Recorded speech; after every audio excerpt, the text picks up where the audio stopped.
know from data that employee disengagement has existed for decades. Based on the data, I don't believe it's getting any better. In fact, I potentially think it's getting worse.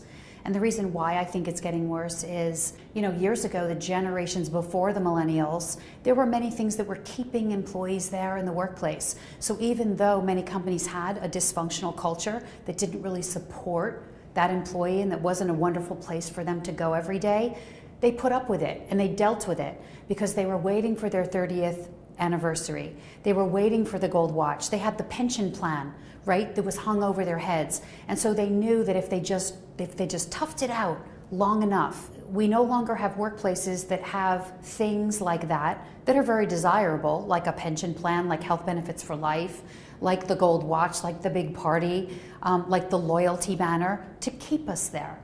And so, now if you don't create a workplace culture that is extraordinary, your people are going to leave because there are no carrots anymore. And employee engagement is so not a soft thing.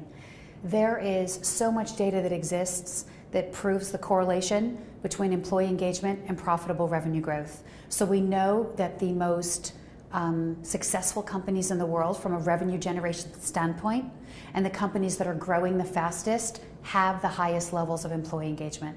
And the reason why that is because we know that engaged workers are more creative, they're more productive, they provide better customer service, they stay longer, they make fewer mistakes, they're absent less, they are great ambassadors for your brand, right? They speak volumes about your company, and they also recommend you as an extraordinary workplace to their family and friends. The vast majority of people who come into your workplace every day or who work for you remotely have checked out, right? They're putting in time, but no passion or creativity and energy.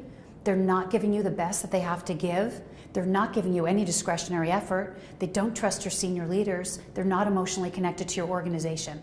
And all of these things play out in terms of your bottom line. And that's what they're impacting.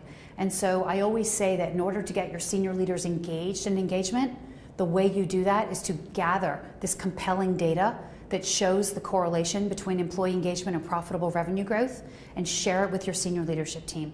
And that is the best way to light a fire beneath them to get them on the employee engagement journey with you as HR internal communications professionals.